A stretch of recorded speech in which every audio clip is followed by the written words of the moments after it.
Hello, everybody. I'm Dr. Laura. Welcome to another episode of Where Work Meets Life. Today's episode is on the Great Disconnect, inability to listen and its impacts on workplaces. I'm here with Oscar Trimboli, an award-winning author, speaker, and Apple Award-winning podcast host. He is an expert globally on listening. He has written books on listening, including his latest book, which I have in my hand here, called How to Listen. It is a beautiful, impactful, practical resource for how we can go about listening. And Oscar works with a lot of organizations, and his goal ultimately, along with the deep listening ambassador community, is a quest to create 100 million deep listeners in the workplace. So imagine what better workplaces and better global positive impacts we'd have if 100 million deep listeners existed in workplaces. And I was really intrigued by Oscar because I see a gap in listening in most people and in the majority of managers and leaders. And I think that this is such a significant gap. And if we can bridge that gap and create more effective listeners, we will make a big difference in organizations. So Oscar brings a lot of experience working and consulting and speaking to organizations. He's also a marketing and technology veteran who's worked inside organizations, working for Microsoft, PeopleSoft, Polycom, etc. The list goes on. He has a podcast called Deep Listening, which is an amazing podcast, by the way. And he will talk to you more about himself and where he lives and what he does. I think he's just a fascinating individual. So I'm going to pass the mic to you, Oscar, to tell us a little more about yourself. G'day, Laura. Looking forward to listening to your questions today. I think the easiest way to understand me and how I got into this work is going into a boardroom in April of 2008. I'm there in a budget setting meeting with 18 people from Sydney, from Seattle, and from Singapore. And the meeting's scheduled for 90 minutes. And like most of these kinds of meetings, you've got people on laptops, you've got people negotiating and positioning, and it's very much a staged piece of theatre to construct a budget for the financial year. And it matters because resources are allocated. People may or may not have jobs based on it. So it's a high-stakes meeting. And at the 20-minute mark, my vice president, who's sitting directly across the boardroom table in Sydney, where I live, said, "Oscar, we need to speak immediately after this meeting." Now, Laura, for the rest of the meeting, I didn't listen. I didn't pay attention because I thought I was going to get fired. I sat there. I figured out how many weeks of salary I had left in my bank account. I started to write down a list of people I needed to call to find paid employment.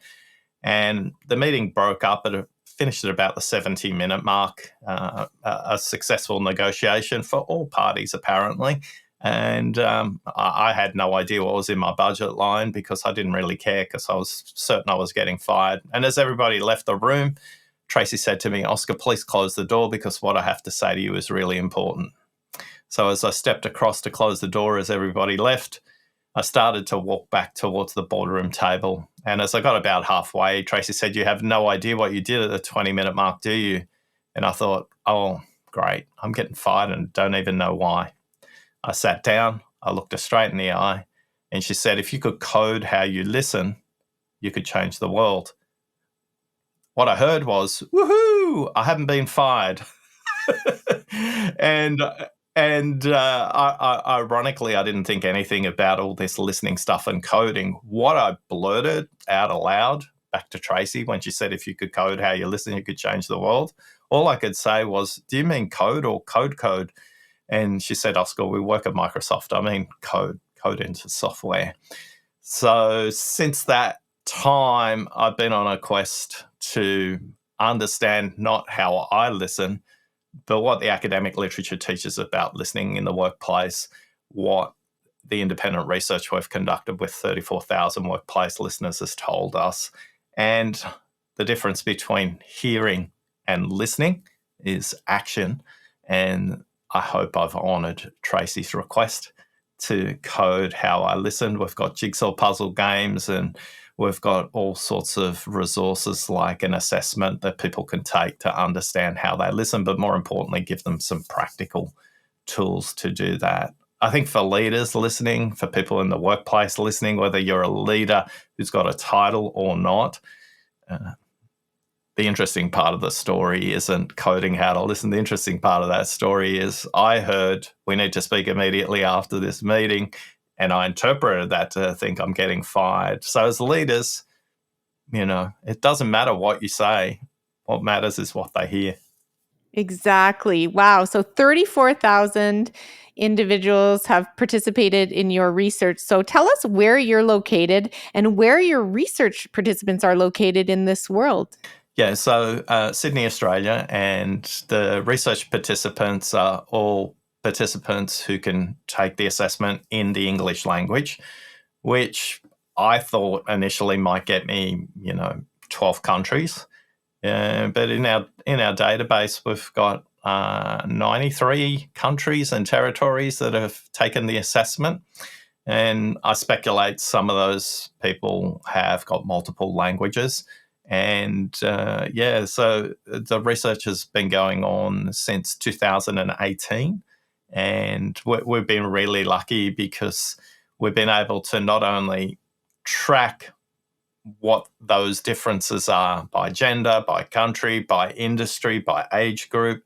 There's a whole range of variables that we can start to notice to start to inform our next major research undertaking, which is researching how board directors listen differently to executive teams. And that's a whole separate stream of research. We kicked off in November last year. Oh, that's just fascinating. And you said another good point that I caught on to that our listeners and viewers might appreciate knowing more about. It's that hearing and listening are different. So just tell us what you meant by that. Yeah. In organizations, an example of systemic hearing is filling in an employee survey. That's great. You've heard what they've said, but listening is taking the action for that. For individuals, hearing is literally the act of processing sound into the auditory cortex. That is hearing.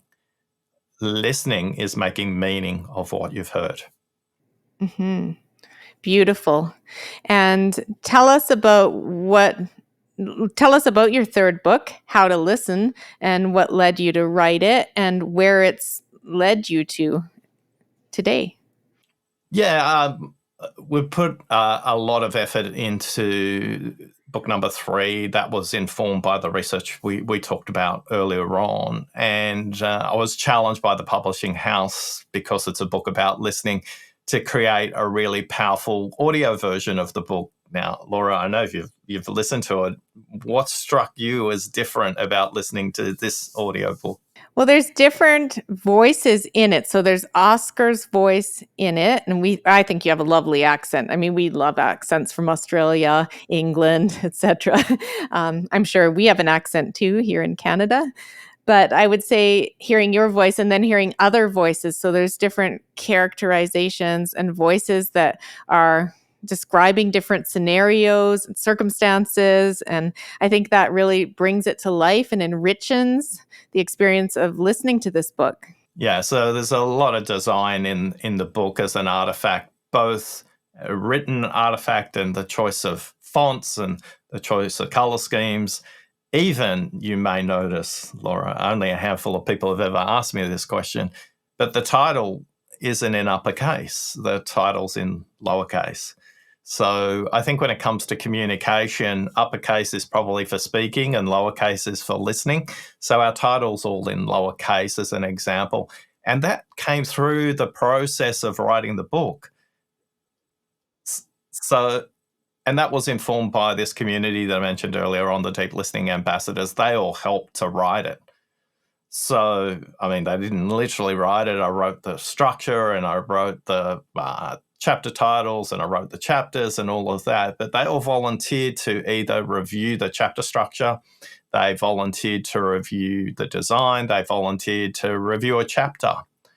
And the book is an act of listening. So where I started and where I finished was really different. One of the reasons why. My dad had a stroke halfway through writing the book, so that changed everything. My dad lost the use of his tongue for a period of about 2 weeks. I couldn't swallow and couldn't talk. He was very frustrated. So I had to learn to listen to somebody who was very close to me that literally couldn't speak. So that kind of put the book on pause for a while we were figuring all that out. Good news is he's recovered to an extent. He can speak and swallow fine. Part of his left side, he hasn't got full function on, but he's back at home and he's happy with his life. So that's a good outcome from that story. And I think the lesson for me was it wasn't enough to ask people to participate in writing the book.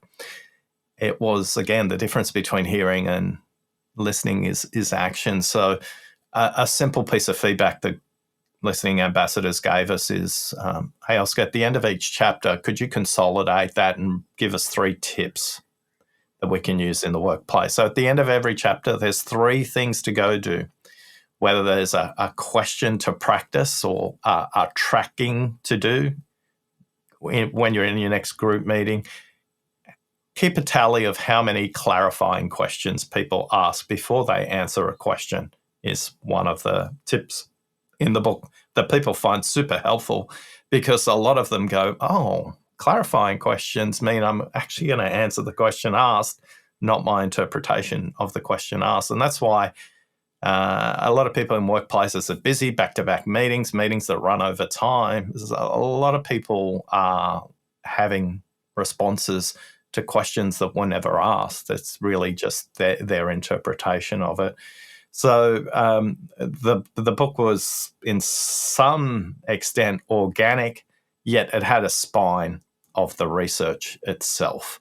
So we're pretty proud of that. We're lucky we won 4 awards with the book from all around the world, some international book awards, some local awards, some business book awards. And one of my favorite bits of feedback was for a book club in India. 70 people in that book club, and they'd all literally read the book before I came in, which is really unusual. A lot of people kind of get to the book club and start with good intention, but don't necessarily get to all the way through. And the quality of the questions, which were informed by how they applied those techniques in the various chapters. So it's great to see some of the breakthroughs people are having in their workplace listening. And for most of them, it's just being aware that they're not as good as what they thought they were. Exactly. And speaking of that, so like I said earlier, I see a major gap in listening. I see a lot of people talk way more than they listen, and they don't ask curious questions and paraphrase and probe, etc. And your stat that you talk about is that 75% of people rate themselves as above or well above average in their listening. So they think they're pretty good at it, most people, yet only 12% of people rate others as such. And that is a massive gap in perception. And I'm curious to know a little bit more about this fact and how it impacts workplaces. Yeah, it affects workplaces. It also affects people's driving. This 6 times gap, it's a self-assessment bias gap. So again, when you look at the research about how people rate themselves as drivers and how others rate as drivers, there's still a 6 times differential there. And when it comes to people considering their IQ, they think their IQ is higher than the average, even though they've never had it tested.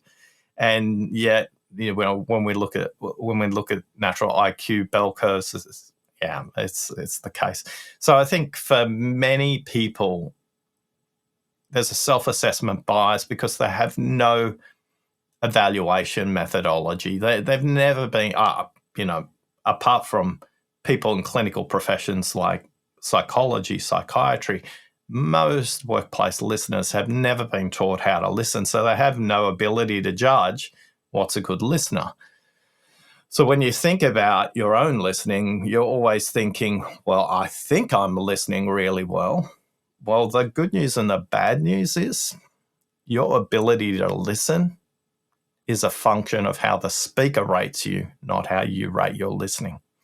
So please just be conscious that you can improve your listening simply by asking people one extra question, or simply by knowing that the word listen and the word silent have exactly the same letters.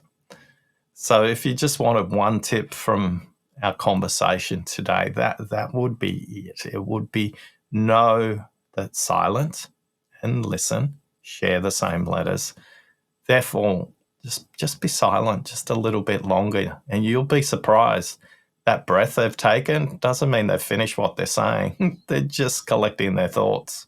Yeah, exactly. And we're so eager to jump in, and so many people are thinking of their next question. And I just really wish we could teach more kids in schools the art of and the skills of listening. I think that would make a huge difference at a young age.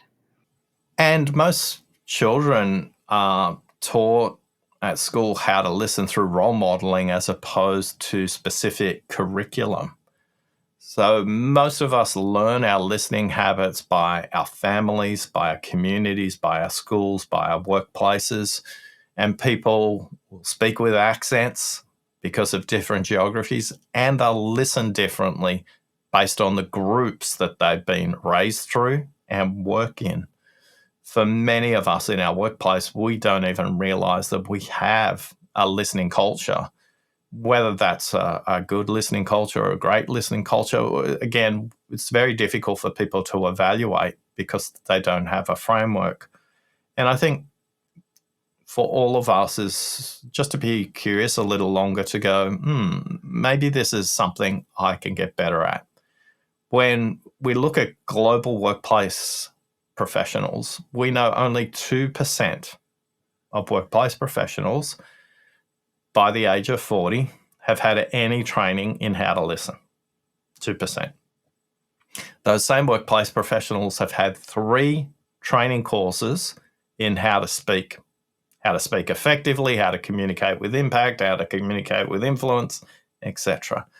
So when it comes to workplace investments in the other half of communication, there literally isn't any. And whether that's an organisation that has a massive court case, an organisation that has massive safety issues, an organisation that has large employee turnover, all of these are consequences of an inability to build and sustain listening muscles for individuals, for managers, and for executives as well. So, Laura, I'm curious for you, how do you see poor listening play out in the work you do? That is a great question, Oscar. I see a lot of people in general and leaders as well who aren't good listeners. They are not in tune with what's going on with their people. They're not in tune with what's going on in their people's minds and hearts. And so then they're not able to, for example, notice or pay attention to when a person is struggling, etc. And then when someone quits, they're shocked. Why did that person leave? I had no idea. And they were a high performer. And you should really have an idea by having those constant connections with the person. And the way that you have those connections, whether it's a career conversation, a stay conversation, or just a check-in, you need to listen. You need to listen to the person. And I take it for granted because I was trained, I got the heck trained out of me in listening, because as a counseling psychologist, you have to go through practicums where you videotape yourself doing sessions, and then you're analyzing every thing that comes out of your mouth and every pause, and you become very good at paraphrasing and reflecting back on the person. So it became a set of skills that got ingrained in me in my early 20s, and then I've taken those skills with me. And I just, it's hard to see how many people just are not listeners at all. And I think it impacts people's productivity and motivation, etc., when they don't have a leader who's a good listener, and there's that disconnect going on. So, and I think poor listeners don't get the best out of people in terms of their ideas, their feedback, their inputs and innovations. So then you're missing this flow of very good information. Would you agree? Yeah, and you raise a great point, because a lot of people, when they visualize good listening, in the workplace, they think of something they've seen in a movie or on TV, Netflix or whatever, of a psychologist or a psychiatrist in action. And one thing I want to highlight is workplace listening and psychology, they're two different things. If you turn up and try and analyze somebody when you're not qualified in the workplace, it's going to be difficult. It's going to be draining. You have no idea what you're doing. And more importantly, the other person's super frustrated. It's like, oh, this is out of character. This person's asking me a bunch of questions or reflecting in a way I've never experienced before. So unless you're a trained professional, workplace listening is typically for an outcome, whereas psychiatry is a process that's proven to help the other move through the journey of the change they want to make. In our workplace, we have a variable that is time. And a lot of people go, well, I don't have time for that. No, you definitely have time for it, because you're going to come back a week later when there's a misunderstanding and reconvene a meeting to go, I thought you were going to deliver this. You didn't. You delivered that. But I delivered what you asked me for. No, I didn't ask you for that. What I actually asked you for is, well, that's not how and you can imagine being in those kinds of meetings. So for a lot of people in our research group, they find listening difficult and draining, because they don't realize that the first thing you need to do when it comes to listening is not focus on the speaker. In fact, it's got nothing to do with the other person. The first thing you need to do in terms of listening is listen to yourself. Connect and go, if my energy was the battery on my phone, before I go into this conversation, is my battery green? Is it orange? Is it yellow? Is it red? Like, am I even ready to listen? Because for most people, their energy may peak at the beginning of the day or the end of the day. All of us are going to be in situations where we need to recharge our listening batteries. Sometimes that means you can't have the meeting at the scheduled time. Sometimes it just means you need to pause. Sometimes it means you need to drink a glass of water. Sometimes it means you just need to get out of the physical location you're in and step around the room, or go outside the room and come back in. You just need some physical change in your state to help you be available to listen. If you're not ready to listen, then it's impossible for you to listen to the other person. So as the listening happens in the most modern part of the brain, it happens in working memory. Working memory is finite, much like the memory on your phone or your computer or your tablet. And if you fill it up with distractions, or the last meeting or the next meeting, and you're not ready to listen to the person in front of you, your listening will be incredibly ineffective for the other person. And for you, it will be difficult. It will be draining, and you'll get distracted really easily as well. What rituals do you have to prepare? I find that if I haven't had a good sleep, and I'm just more distracted more easily, I find that gets in my way. If I'm not grounded and I'm not having enough me time, I find that I get quite drained. And I also get drained by conversation dominators. And because I think I'm a good listener, but maybe my perception's off. But I think in a lot of cases, I know I am, because what happens is the conversation dominator talks most of the time. And I had a committee meeting last week, and there was one of those, and this person talked probably 95% of the time, and I had been having a difficult day, and I really wanted to talk about some next steps and some things that I needed to debrief, and there just wasn't the airspace. And I just wonder, Oscar, about your perspective on conversation dominators and what we can do to give them the feedback in a way that will help them understand the impacts of this without being rude. Well, ironically, the conversation dominators are dominating because they haven't been heard before.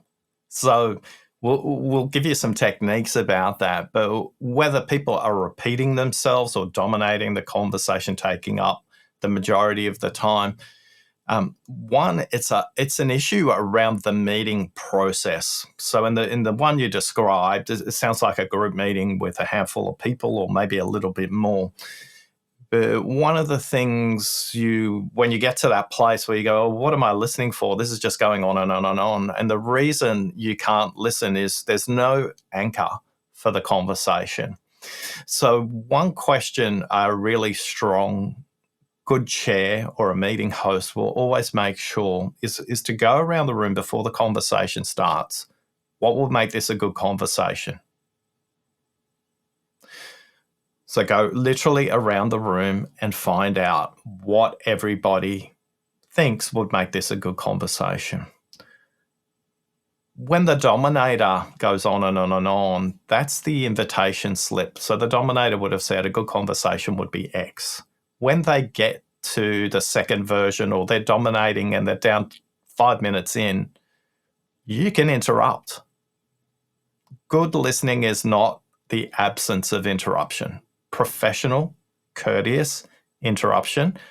Allow them to finish their sentence or a breath, and then remind them, hey, Laura, at the beginning of the meeting, you said this would be a good conversation. How are we tracking? Because they've given you the permission slip to interrupt them, they will pause at that point in time and they'll go, I have been going on for a while. I probably only need 2 more minutes to finish, or I'm really sorry, that's enough from me. Without that process in place, the dominator will continue. The group will check out. When you got drained, you need to listen at 2 levels: the content they're creating, whatever they're saying, and then ask yourself, is this conversation that they're having right now aligned to the purpose of the meeting? If it is, great, continue. If not, we need to interrupt. I love that. That is a great suggestion, Oscar. So I wanted to ask, just for a quick couple of tips, and I know your book is packed with them, by the way, but what are the tips that people most resonate with to implement immediately when it comes to being equipped to better listen? Knowing these 3 numbers is critical. People's speaking speed, 125 words per minute. Yet their thinking speed on average is up to 900 words per minute. So the likelihood the first thing they say is what they think and mean is about 14%. Said another way, if all you do is have a conversation with somebody about the very first thing they say, 86% of what they think and what they mean hasn't been said. So knowing the differential between my speaking speed and my thinking speed will get you to start to go. Good listeners hear what's said, and great listeners notice what's not said. If you can just get the next 125 words out from the other person, you're probably getting closer to what they think and mean. And when you do, they feel seen, they feel heard, and they feel valued. And back to that employee you mentioned earlier on who left. That was unexpected. They were a high potential employee. They didn't feel seen, heard, and valued. So as a workplace professional, just knowing the differential between those numbers is really critical. So my second tip is, if you know those numbers, when they take a breath, you're probably not going to come in with a question or your point of view. You're probably just going to allow them to complete what they think. And when they do, and they realize you're not only hearing them, but listening, they'll give you discretionary effort. And if you work with customers, the same is true. It's a very rare person who works with customers who makes them feel heard and valued. When they do, they'll refer you more, and you'll get an unpaid sales force all of a sudden. So my first insight and tip is, know the difference between the speed at which somebody speaks and the speed at which they think. And as you hear that, Laura, I could see your face changed And there was like, I sensed a little light bulb went on. What was going on there for you? No, I just loved what you said about that, the pause and the allowing more space for the person to elaborate. And I think sometimes that takes asking further follow-up questions and then pausing. I think that it does show value. The person's valued and appreciated, and not a lot of people are given the space to truly give their full perspective, opinion, idea without being interrupted or one-upped or cut off, right? And I think it's a beautiful way to get the most out of people and to engage them so that people want to stay in an organization. So I think you're bang on with that. And in a commercial or a public sector, outcomes orientated, deliverable environment, you will get high quality outputs in a shorter space of time because you don't have to re-explain things the second time the work product comes back. Oh, this is what I brought back. No, that's not what I asked. And go back. It's like we can clarify all that up front. So the second tip I would give everybody is this: when somebody poses a question to you, is your instinct to go for speed or quality? Speed means you want to answer as quickly as possible. And in a lot of workplaces, highly rational workplaces, especially anything with engineering on it, construction engineering, water resource engineering, environmental engineering, software engineering, a legal profession, accounting profession, the speed of your response theoretically signals your competency. Now, you could answer really quickly, inaccurately, because you haven't interpreted the question. So my next tip is simply practice asking clarifying questions when the person posing the question to you asks you something that you're not 1000% clear on. Better to ask that question because it's going to help them also understand that maybe they were a little vague in their question. Or typically what will happen in the workplace is I will start to ask Laura a question. Question is this, and this, and this, and this, and this, and this, and this, and this.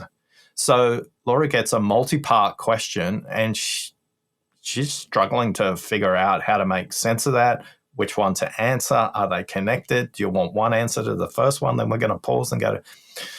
So with multi-part questions, especially with those, that's the time to practice your clarifying questions.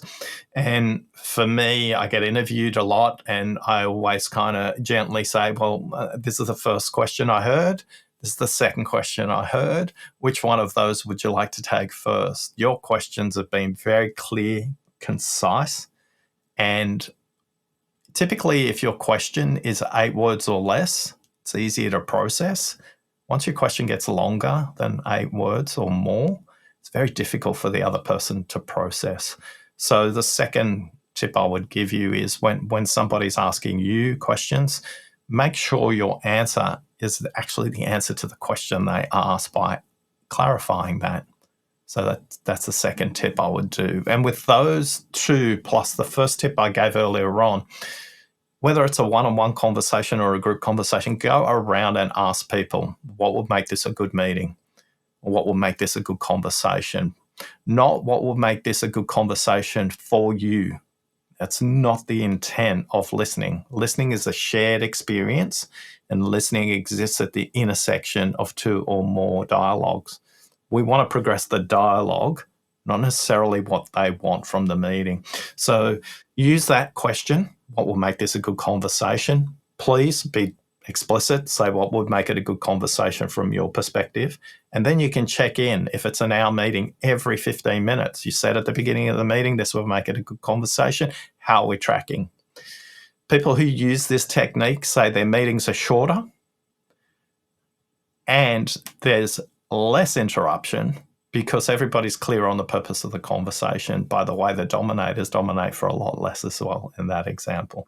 I am going to try that. Awesome. They would be the 3 things that have resonated the most with people from the book. Perfect. And can you give us a quick example of a success story that you've had with a workplace which went through a transformation due to better listening? Yeah, well, I think the one that comes immediately to mind is a company I did some work with way back. And we were in a boardroom. There were 12 people on the executive, and they were growing at 30% per annum. Their revenues were growing, their profitability, 30% per annum is a fantastic result in a commercial setting. Yet the competitors were growing at 100 and 200%. This was a very, very fast growing market. So we brought it in and we wanted to understand what were they not listening to that they were missing out on this opportunity. And we went around the room. It's 12:30. Lunch will be served at 1:00. And we're going around the room and asking everybody, describe this organization as an animal. And they described it as an eagle, an osprey, a cheetah. It was basically something that moved fast and killed things. That was the definition of what we went around the room. And the last person who hadn't spoken was Elaine. And she's a card-carrying member of the introvert community. And the reason they're a card-carrying member of the introvert community, you kind of go, hey, put your hand up if you're an introvert. And they don't, because they don't want to be seen. And we'd gone around the room, and Elaine was the last one. It was about 5-1. The food had actually been served. The smell of the food is coming through the room. And the CEO has given me these laser-like beams about to explode my head. He's pointing to his watch. It's like, do we really need to hear from this person? I want to eat. That was the vibe I was getting. So I just put my hand out ever so slightly as an invitation to her and she says, I thought it was obvious. And she just stopped. There was this big pause, and you could feel the tension growing in the room. And I just extended my arm just a little further. I didn't point. And she said, I thought it was obvious. I thought we were a snake. And now the tension's really going up in the room. Laura, when you hear the word snake, what feelings does that evoke? What does a snake mean to you? Strangulation. I don't know. Tense. Fear. And again, I just extended my arm out fully. And what you don't know about Elaine is she was the chief financial officer. And she was from a completely different culture. Her culture's from China. And a snake has different meaning in that culture. And she said, I thought we were a snake. We've forgotten to shed our skin every season. And the old practices, processes, and systems that serve our clients are holding us back. We need to shed our skin so that we can help our clients. And the tension in the room went away, and the room actually exploded into a conversation. And then Elaine was in the conversation and very animated and in the discussion, and they spoke till 1:30, and nobody touched any food. Now, what happened from that is they started to adopt the snake as a little logo. They made little beanie toys out of the snake, and they put projects together where snakes were the code names for the various projects. Now, what they did from that is they went back to customers and they went back to employees. They didn't ask them, how do we shed our skin? They just said, what processes aren't helpful for you anymore? What can we drop? All these kinds of things. And over the course of the next 12 months, this organization changed pretty quickly because they started to listen to what was holding them back from the perspective outside the room. So there was a lot of listening inside the room up until that point, but nobody had ever listened to her before, not in a way that impacted the business. 2 years later, they were growing at about 80% because the market had slowed down a bit, and they were really comfortable because they started to go overseas and export. Who are the people in your organization you're naturally not listening to who have a really valid contribution but you haven't taken the time to pause and reach out and make an invitation for them to make a contribution. Because in modern organizations that require a diverse range of thinking from different age groups, from different functions, from inside and outside the organization, if you're not even conscious, you're not listening to them, you're unlikely to achieve the kind of business results that you want. Beautifully put. And I think that point alone even will be very valuable to lots of listeners from organizations, because I think a lot of us are guilty of that. And we may not even be aware of it. So thank you for that, Oscar. We've covered a lot of great territory. I have 2 quick questions that I ask all my guests before you wrap up with me today. And one is, what do you listen to or read? One book or podcast that helps your own growth and development, Oscar? Yeah, well, I read really widely and varied. So the book on my bookshelf now is called The Tower and the Square by Neil Ferguson. He's a Scottish economic historian, and he goes back to BC times and ancient times all the way through to modern times to describe power dynamics that are different in network settings versus hierarchical settings. And he explains that through military stories and trading stories and explorer stories and all of that. So probably not a book that people would be familiar with, but it makes you conscious of what are the systems in which you're operating in, and is the system even aware that they're hierarchical or networked, or a combination of those? But more importantly, is that structure, is that formation helpful for what the entity's trying to achieve? Very full of stories, really well researched, and because he's a professor, he's got lots of research assistants to find all these things. What surprised me hearing him on an interview was, like, they asked him, how can you create a book every year? And he goes, I've got very good research assistants. They write most of the book for me. Good, honest answer. And my final question is, if you could have one wish for a better world when it comes to listening, what would that be? Silent and listen, share the same letters. I can't believe that. And I love that. I'm going to remember that statement. That is important. So thank you so much, Oscar. We've covered a lot of important points, and I highly recommend How to Listen. I think it's really an important book and a contribution to increase the listening power within organizations and by osmosis within human lives. I think if we can become a better listener at work, we become a better listener with our family, our partner, our friends, and it just helps life to be a better journey for all. So thank you, Oscar. Thanks for listening. It's my pleasure. And I look forward to sharing this episode. And we will have links to your How to Listen book, as well as your other publications, your podcast, in our show notes. And I wish you all the best on this important journey. Thank you. Stay well. Thank you for tuning into this episode of Where Work Meets Life. If you found this content valuable, please rate and review the episode and share with others who may benefit. Visit me on my website at drlaura.live and sign up for my monthly e-newsletter full of tips and resources. I'm also a passionate keynote speaker and would be delighted to speak with you on your speaking needs. Stay well.